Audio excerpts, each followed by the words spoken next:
Bismillahirrahmanirrahim. Assalamualaikum warahmatullahi wabarakatuh. Alhamdulillahi rabbil alamin. Subhanaka la ilma lana illa ma 'allamtana innaka antal alimul hakim. Rabbi syrah li sadri wa yassir li amri wahlul 'uqdatam min lisani yafqahu qawli. Allahumma salli wa sallim ala sayyidina Muhammad wa ala alihi wa ashabihi ajma'in, amma ba'du. Hadratul muhtaramin, para alim, para ulama, para habaib, para kiai, para asatid, para tokoh masyarakat yang dimuliakan oleh Allah subhanahu wa ta'ala, wabil khusus akhina fillah Al-Habib Ali Zainal Abidin As-Saggaf, dan juga Al-Habib Abdullah bin Ali Al-Kaf, Al-Habib Ali bin Abdullah Al-Habashi, Kiai Haji Ansari, Kiai Haji Siswanto, dan segenap para alim ulama, para kiai yang tidak bisa saya sebutkan satu persatu tanpa mengurangi rasa hormat dan ta'zim. Para pejabat pemerintahan yang dimuliakan oleh Allah subhanahu wa ta'ala, Bapak Bupati, Bapak Wakil Bupati, Bapak Kapolres, Bapak Dandim, dan seluruh pejabat pemerintahan baik sipil, TNI maupun Polri, hadirin wal hadirat yang dimuliakan oleh Allah subhanahu wa ta'ala. Alhamdulillah, malam hari ini kita kembali dikumpulkan oleh Allah subhanahu wa ta'ala di majlis yang insya Allah dihujani berkah oleh Allah subhanahu wa ta'ala. Masya Allah, di majlis ini mulai tadi kita diajak bersama-sama untuk memuji Nabi besar kita Muhammad sallallahu alaihi wasallam, suri tauladan kita yang sebelum manusia atau umatnya memuji beliau, beliau sudah dipuji oleh sang penciptanya, yaitu Allah subhanahu wa ta'ala. Kanjeng Nabi Muhammad itu yang didik langsung Allah. Makanya beliau bersabda, adabani rabbi fa ahsana ta'dibi. Nabi Muhammad dididik langsung oleh Allah dengan sebaik-baik pendidikan. Setelah Allah sempurna mendidik Nabi Muhammad, maka Nabi Muhammad dipuji oleh Allah di dalam Al-Quran, wa innaka la'ala khuluqin azim. Nah, kulolan panjenengan dalu niki hadir ke majelis seperti ini tujuannya apa? Ngaji tentang Nabi Muhammad sallallahu alaihi wasallam. Nabi Muhammad suri tauladan kita. Kalau kita nggak kenal lebih jauh Nabi, bagaimana kita bisa menjadikan suri tauladan? Yang punya rumah tangga pengen rumah tangganya berkah, sakinah, mawaddah, rahmah, rumah tangganya langgeng. Kalau dia kepala rumah tangga, nyontoh siapa kepala rumah tangga yang paling bagus? Adalah Nabi besar Muhammad sallallahu alaihi wasallam. Kalau ada seorang pemimpin pengen jadi pemimpin yang amanah, pemimpin yang sukses, pemimpin yang dicintai, siapa harus yang dicontoh? Nabi besar Muhammad sallallahu alaihi wasallam. Nah, kita hadir ke majelis ini macam-macam. Yang pertama, ngelepas rindu. Penyusun Maulid Simtud Durar ini Habib Ali bin Muhammad Al-Habashi, beliau mengatakan orang itu kalau imannya kuat, kemudian pondasi-pondasi keimanannya itu kuat di dalam hatinya, pasti akan merasa gembira, bahagia kalau disebut nama Nabi besar Muhammad sallallahu alaihi wasallam. Kalau di majelis disebutkan tentang Nabi Muhammad, maka dia merasa rindu ke hanini thairi, Kata beliau seperti rindunya seekor burung ila aukariha, ke dalam sangkarnya. Orang kalau imannya kuat dengar Nabi Muhammad bahagia. Kenapa demikian? Karena cinta. Seorang ibu, orang tua yang cinta sama anaknya kadang nek pas loro atau banyak masalah dan dia sudah lama tidak kontak dengan anaknya, tiba-tiba anaknya ngontak. Atau kebalikannya, seorang anak yang kadang sedang dirundung masalah, sumpek, hatinya sedih. Anak yang cinta dengan orang tuanya, begitu ketemu orang tuanya hilang sedihnya. Begitu ketemu orang tuanya merasa bahagia. Ini energinya cinta. Nah, orang kalau cinta dengan Nabi Muhammad sallallahu alaihi wasallam, maka setiap kali datang ke majelis yang di situ disebutkan Nabi Muhammad, maka hatinya merasa bahagia, merasa gembira. Karena apa? Cintanya pada Nabi besar Muhammad sallallahu alaihi wasallam. Nah, kita itu punya panutan Nabi Muhammad. Nabi Muhammad niku wau seperti yang saya sebutkan, dipuji akhlaknya oleh Allah, wa innaka la'ala khuluqin. Nah, dulu pernah ada satu orang datang ke istrinya Nabi, tanya sama Sayyidah Aisyah, kaifa kana khuluq, bagaimana akhlaknya Nabi Muhammad. Sayyidah Aisyah niku balik bertanya, ama taqra'ul Qur'an, apa dirimu enggak baca Quran? Maka yang nanya jawab, bala, saya baca Quran. Kata Sayyidah Aisyah, yaitu akhlaknya Rasulullah adalah Al-Quran. Apa yang diperintahkan oleh Allah itu dikerjakan sama Nabi. Apa yang dilarang oleh Allah dijauhi sama Nabi. Kemudian pendidikan di dalam Al-Quran itu pendidikan yang Allah didikkan kepada junjungan Nabi besar kita Muhammad sallallahu alaihi wasallam. Nah, kita umatnya Nabi ini disuruh nyontoh akhlaknya. Kita tidak disuruh sama Allah nyontoh fisiknya, dan gak mungkin mampu seseorang itu menyontoh fisiknya Nabi Muhammad sallallahu alaihi. Nyontoh sempurnanya Nabi kita gak mampu. Tapi Nabi Muhammad ninggalkan kita apa? Budi pekerti yang luhur.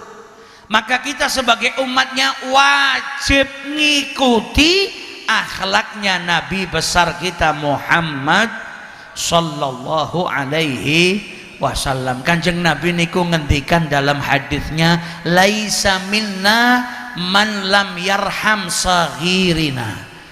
Bukan dari golonganku, kata Nabi Muhammad. Maksudnya apa? Tidak berada di jalannya Nabi, gak ngikuti sunnahnya Nabi. Siapa? Orang yang gak menyayangi anak-anak kecil di antara kita. Berarti akhlaknya Islam apa? Ngajari supaya cinta dengan orang-orang yang masih kecil.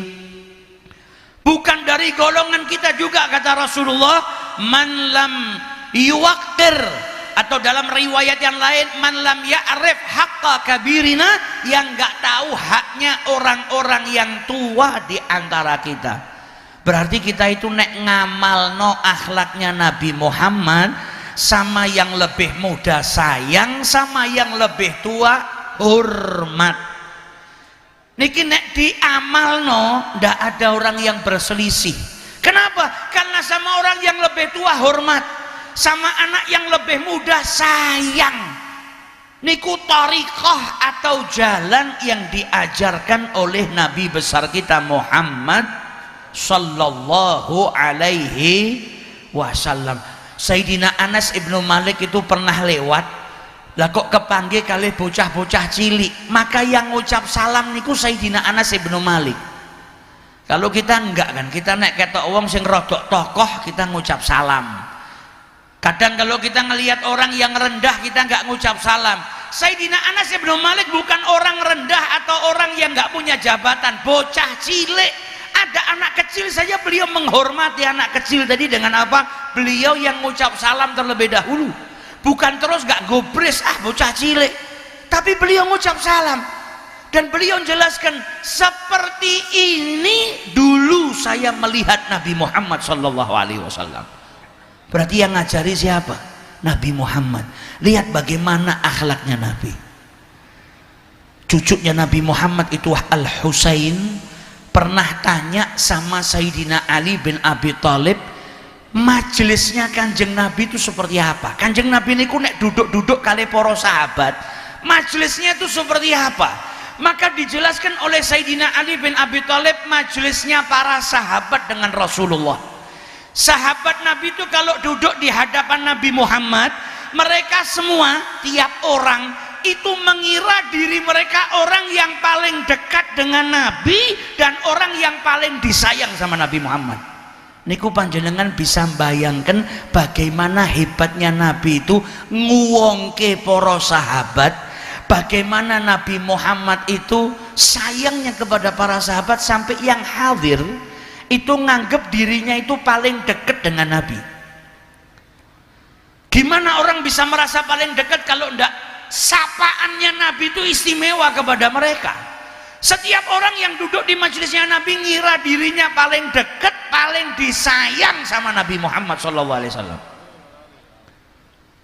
Sampai seperti itu menunjukkan istimewanya Nabi besar Muhammad SAW. Dan Nabi ngajari kita untuk rendah hati. Niku nek jenengan pengen tahu bagaimana akhlaknya Nabi, Nabi sama yang lebih tua sayang, hormat, sama yang lebih kecil sayang.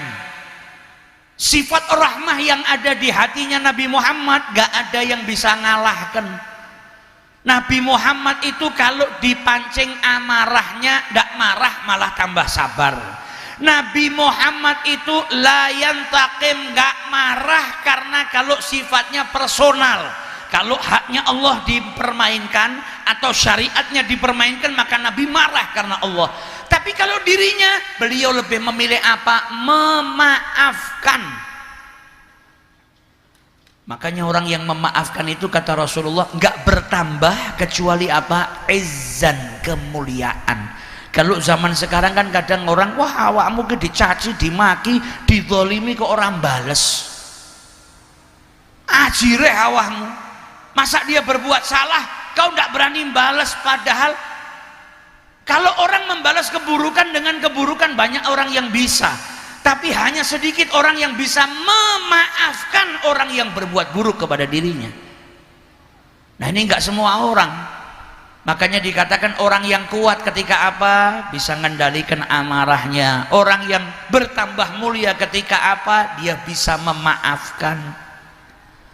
Nabi Muhammad rahmatnya luar biasa. Bayangkan di salah satu peperangan saja Nabi dilukai sama musuhnya, tapi Nabi malah berdoa apa? Allahumma ghfir li qaumi. Yang merangi Nabi orang kafir, yang merangi Nabi mau bunuh Nabi niatnya, tapi Nabi ketika terluka justru doanya apa? Ya Allah ampunilah kaumku, gak dikatakan musuhku. Ya Allah ampunilah kaumku fa innahum la ya'lamun. Saking nopo rahmate Kanjeng Nabi Muhammad sallallahu alaihi wasallam. Disakiti sama penduduk Taif, malaikat datang nawarin, nek panjenengan kersa ya Rasulullah, niki ada 2 gunung yang besar yang ngapit kota Taif, kami akan jatuhkan ke penduduk Taif biar semuanya binasa. Malaikat nggak terima Nabi Muhammad tuh ngajak mereka ke surga, justru Nabi malah dielek-elek, Nabi dilukai, Nabi dicaci, dimaki. Malaikat ini kok mboten terima. Apa kata Nabi Muhammad? Jangan. Kalau mereka nggak beriman, saya berharap nanti keluar dari tulang sulbi mereka keturunan-keturunan yang beriman kepada Allah Subhanahu wa ta'ala. Nah hari ini kita Masya Allah di dunia ini krisis kasih sayang. Berapa banyak orang yang saat ini butuh kembali meneladani Nabi Muhammad. Apalagi saudara-saudara kita saat ini di Palestina, di Gaza yang sedang dizalimi. Sampai mereka yang menzalimi itu sudah nggak ada lagi rasa kasih sayang di dalam hatinya. Anak yang nggak berdosa kena. Nah ini juga tugas kita kalau nggak bisa bantu dengan harta, bantu dengan doa. Karena mereka juga saudara-saudara kita. Berapa banyak anak kecil harus kehilangan orang tuanya, Berapa banyak orang tua harus kehilangan anaknya. Maka ayo jadikan hadirnya kita ke majelis ini, pulang kita bawa oleh-oleh apa? Kalau kita punya akhlak yang buruk, kita ganti dengan akhlak yang baik. Sedikit demi sedikit kita harus paksakan diri kita untuk apa? Meneladani akhlaknya Nabi Muhammad. Oh, Kanjeng Nabi niku kalau disakiti gak memaafkan. Nabi kalau dicaci gak balas cacian dengan cacian, tapi Nabi menunjukkan bagaimana seharusnya berakhlak. Itu kita contoh. Kita contoh akhlaknya Nabi besar kita Muhammad sallallahu alaihi wasallam. Yang sepele dulu, yang simpel, yang kita bisa jalanin. Kanjeng Nabi itu ngajarkan kepada kita kalau ketemu orang dengan wajah yang berseri-seri, dengan tersenyum, minimal itu kita amalkan. Ketemu orang jangan kasih muka yang kecut, jangan kasih muka yang masam, kasih senyuman, kasih akhlak yang baik, kemudian ucapkan salam seperti yang diajarkan sama Nabi Muhammad. Niatkan apa? Ya Allah, amal yang ringan ini yang saya amalkan, saya niatnya apa? Saya niatnya pengen bungah no Kanjeng Nabi besar Muhammad sallallahu alaihi wasallam. Akhlaknya Nabi apa? Bantu orang yang nggak mampu. Panjenengan niku nek bantu hajate wong liya, berhasil mboten berhasil tetap dapat pahala dari Allah Ta'ala. Keberhasilan itu di tangan Allah. Nggak harus jenengan harus berhasil bantu hajatnya orang baru dapat imbalannya dari Allah. Yang penting jenengan bantu ikhlas. Siapa yang bantu hajatnya saudara muslimnya, hajatnya dibantu oleh Allah Subhanahu wa ta'ala. Islam mengajarkan kita budi pekerti yang baik apa? Berbuat baik kepada tetangga, berbuat baik dan memuliakan para tetamu, jaga ukhuwah Islamiyah, jaga ukhuwah wataniyah. Ini semua kita amalkan dan niatkan untuk apa? Untuk membahagiakan Nabi besar kita Muhammad sallallahu alaihi wasallam. Nah, kita sholawatan bareng-bareng itu juga nambah cinta sama Nabi. Kata sahibul maulid Simtud Durar ini, panjenengan gak bisa tambah dekat sama Nabi kecuali dengan apa? Banyak nyebut Nabi, banyak sholawat kepada Nabi, kemudian banyak menghidupkan sunnahnya Nabi, dan juga menghidupkan syariat yang dibawa oleh Nabi besar Muhammad sallallahu alaihi wasallam. Panjenengan pengen cedak sama Nabi Muhammad, perbanyak sholawat. Pengen dekat dengan Nabi Muhammad, perbanyak nyebut. Pengen dekat dengan Nabi Muhammad, hidupkan sunnahnya dan hidupkan syariatnya Nabi besar Muhammad sallallahu alaihi wasallam. Dan cari tahu lebih banyak tentang Nabi Muhammad, biar apa? Tambah cinta. Karena orang yang rugi di dunia ini siapa? Orang yang tidak cinta dengan Nabi Muhammad. Kalau ada orang yang boten cinta napa malih umatnya Kanjeng Nabi, lah kok boten cinta kali Kanjeng Nabi, rugi. Dan bagaimana mungkin kita nggak cinta sama Nabi? Lah wong Kanjeng Nabi niku cintane kali umatnya luar biasa. Kita ini kadang yang sehari dua hari nggak kepikiran Nabi Muhammad. Nabi selama hidupnya nggak pernah lewat waktunya sedikit pun kecuali ingat dengan umatnya. Yang diingat sama Nabi umatnya. Nabi itu jalan ke Taif, dicaci maki, dihina, semua untuk siapa? Untuk umatnya. Nabi pengen Islam tersebar luas. Nabi itu pengen manusia selamat dari siksanya Allah Ta'ala. Beliau nggak peduli dengan cacian, makian, atau apapun yang dilakukan oleh musuh beliau. Nabi Muhammad ini kok mboten kenal lelah. Ketika ketemu malaikat Jibril, dipeluk sama malaikat Jibril, Iqra. Apa kata Nabi Muhammad? Ma'ana biqari'in. Turun surat atau ayat pertama, Nabi diangkat oleh Allah jadi Rasul, sudah nggak ada waktu istirahat. Waktu tidur nggak ada, waktu istirahat nggak ada. Nabi Muhammad menggunakan sisa umurnya semua untuk apa? Berjuang menyebarkan syariatnya Allah Subhanahu. Sampai waktu istirahat pun Nabi Muhammad gak punya. Hidupnya semua untuk umatnya. Saking cintanya Kanjeng Nabi itu, ketika membaca ayat Quran yang disitu ada ancaman dari Allah, ada ayat di mana Nabi Allah Isa berkata kepada Allah, in tu'adzibhum fa innahum ibaduk. Ya Allah, nek panjenengan hukum mereka, siksa mereka, mereka itu adalah hambamu. Baca ayat itu Nabi Muhammad neteskan air mata, ngangkat kedua tangannya, kemudian kepikiran umatnya. Kenapa nangis? Mikiri umatnya. Ngangkat kedua tangannya, Nabi berdoa, Allahumma ummati ummati. Apa yang diminta sama Nabi Muhammad? Selamatkan umatku ya Rabb. Sampai malaikat Jibril itu turun bawa kabar gembira dari Allah Ta'ala. Apa kata Allah kepada Nabi Muhammad? Inda sanurrika fi ummatika wala nasu'uk. Kata Allah Ta'ala, kami akan buat engkau ridho perkara umatmu tak ridhoni. Apa yang kau minta wahai Muhammad untuk umatmu akan kami berikan. Dan Allah gak mau buat Nabi sedih karena perkara umatnya, akan diberikan sama Allah Subhanahu wa Ta'ala. Saking apa? Saking cintanya Nabi sama umatnya. Bahkan ketika Allah janji mau memberikan sesuatu yang bikin Nabi puas dan ridho, wala saufa yu'tika rabbuka fatardha. Dalam tafsir Jalalain disebutkan Nabi bersabda apa? Idzan la ardha wa wahid min ummati finnar. Apa yang bikin Nabi ridho? Pemberian dari Allah.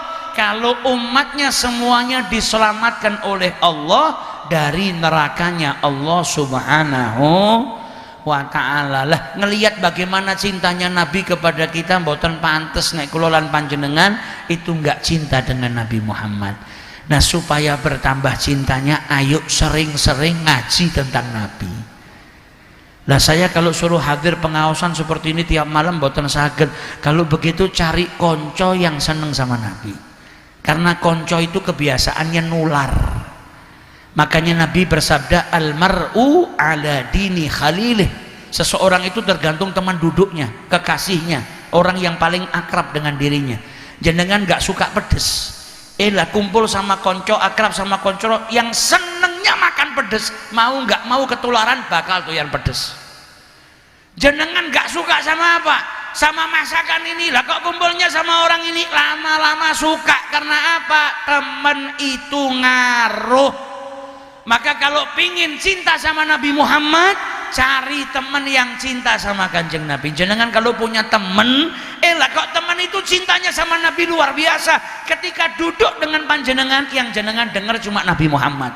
Kanjeng Nabi niku akhlaknya ngoten loh. Kanjeng Nabi itu gini loh. 24 jam yang didengarkan apa? Idolanya Nabi Muhammad. Lama-lama panjenengan akan mengidolakan dan cinta dengan Nabi besar Muhammad sallallahu alaihi wasallam. Ayo pulang dari majelis ini, kita bawa rasa cinta ini dan kita tularkan ke keluarga kita, dan niatkan semoga pulang dari majelis ini kita bawa berkahnya sholawat, dan semoga kita diberikan taufik oleh Allah Ta'ala bisa ngikuti akhlaknya Nabi besar Muhammad sallallahu alaihi wasallam. Semoga majelis ini diberkahi oleh Allah Subhanahu wa Ta'ala, dosa-dosa kita yang hadir diampuni oleh Allah Subhanahu wa Ta'ala. Mungkin-mungkin rumah tangga kita diberkahi oleh Allah Ta'ala, anak-anak kita dijadikan anak-anak yang saleh-salehah, anak-anak yang berbakti kepada kedua orang tuanya. Dan berkahnya majelis maulid ini semoga Allah memberkahi Sukoharjo yang kita cintai ini, dan negara yang terkhususnya negara Kesatuan Republik Indonesia. Semoga berkatnya majelis sholawat ini senantiasa diberkahi oleh Allah Ta'ala, dijadikan baldatun tayyibatun wa rabbun ghafur, dan semoga kita dijauhkan dari perpecah belahan, dijaga oleh Allah Subhanahu wa Ta'ala untuk senantiasa bersatu, untuk senantiasa menjaga persaudaraan. Dan semoga Allah Subhanahu wa Ta'ala mengijabahi doa-doa kita, hajat-hajat kita, khususnya hajatnya para panitia penyelenggara acara pada malam hari ini. Semoga setiap tetes dari keringatnya untuk terlaksananya acara pada malam hari ini diberkahi berlipat-lipat ganda oleh Allah Subhanahu wa Ta'ala. Dan kita doakan saudara-saudara kita yang ada di Palestina, semoga Allah Subhanahu wa Ta'ala senantiasa memberikan bantuan kepada mereka, dijauhkan daripada kezaliman-kezaliman yang sedang menimpa mereka, dan dijauhkan daripada musuh-musuh Allah Subhanahu wa Ta'ala. Amin ya rabbal alamin. Wallahul muwaffiq ila aqwamit thariq. Tsumma assalamu alaikum warahmatullahi wabarakatuh.